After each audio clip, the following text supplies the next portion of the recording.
So this next story is a giant surprise to nobody with a brain. Nancy Pelosi is gaslighting the left on Medicare for All.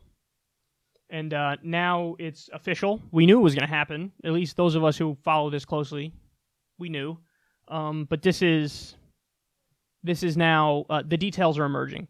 So the Intercept reports here, less than a month after Democrats, many of them running on Medicare for All, won back control of the House of Representatives in November, the top health policy aide to then-prospective House Speaker Nancy Pelosi met with Blue Cross Blue Shield executives and assured them that party leadership had strong reservations about single-payer health care and was more focused on lowering drug prices, according to sources familiar with the meeting. Pelosi advisor Wendell Primus, who sounds like an evil character, detailed 5 objections to Medicare for All and said that Democrats would be allies to the insurance industry in the fight against single-payer health care. Primus pitched the insurers on supporting Democrats on efforts to shrink drug prices, specifically by backing a number of measures that the pharmaceutical lobby is opposing. Primus in a slide presentation, obtained by the Intercept, criticized single-payer on the basis of cost. Monies are needed for other priorities. Opposition, stakeholders are against, creates winners and losers. And implementation challenges. We have recreated the slides for source protection purposes. I can't read today.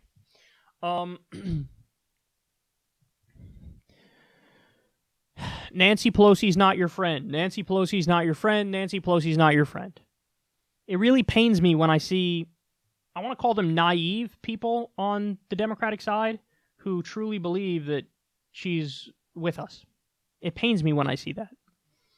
Because then when you try to say, hey man, that's not true, you get called sexist and everything under the sun.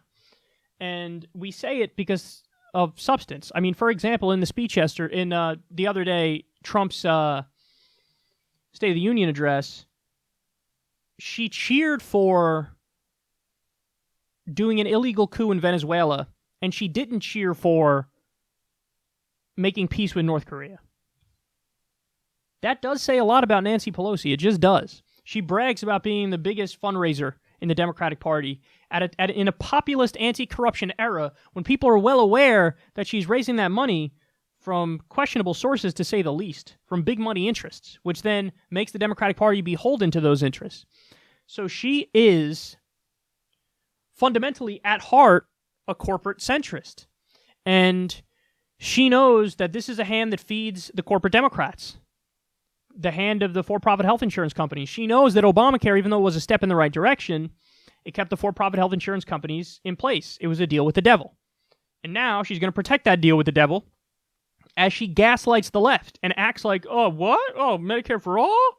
Totally. I'll consider it. We'll now vote on it and stuff.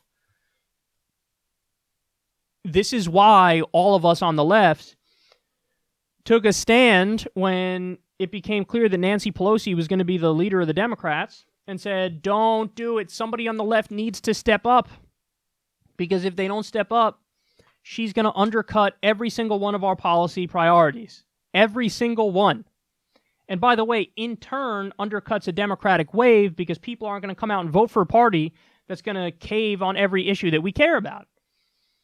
People are going to... If you fight, the Democrats would win in giant landslides if they fight for these issues that Americans care about. But if you don't fight and you undermine your own base, you're not going to get a wave election. You're not going to get people turning out for you in massive numbers. And you're hurting your own 2020 chances against a monster like Donald Trump.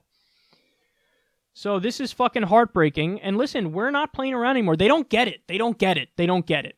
And what I have a message for Ilhan Omar, Rashida Tlaib, Pramila Jayapal, Ro Khanna, Alexandria Ocasio-Cortez, Bernie Sanders, Elizabeth Warren, we could even put in this category. Listen, Democratic leadership is not your fucking friend. They want to try to co-opt your popularity, ride the wave of your popularity while not delivering on the policies that made you popular in the first place. So you need to learn to play politics. Not go along to get along, assuming that they will always be on your side and they'll always back you. They're actively looking to undermine you. A lot of these guys, these Justice Democrats and lefties who I just listed, it's unconscionable to them that a Democratic politician should sit across the table from an insurer and give them updates on what's happening. But that's what these guys do. That's what Chuck Schumer does. That's what Nancy Pelosi does. That's what the Democratic leadership does. So it's your job to take this left-wing revolution, this wave, and bring it into the end zone. And at no point will you be able to relax and stop fighting. You're going to have to fight every step of the way, including in your own party, and you should embrace that. Don't buy into the false logic of fucking unity, because when they scream unity, what they mean is unity to do corporate centrist ideas. That's what they mean. They never scream unity around Medicare for All, which has a 70% popularity rating. They never scream unity around living wage, which is 80% popularity rating. They never scream unity around ending the wars, which is overwhelmingly popular. They never scream unity around legalizing marijuana. They try to gaslight you every step of the way, and you need to know that.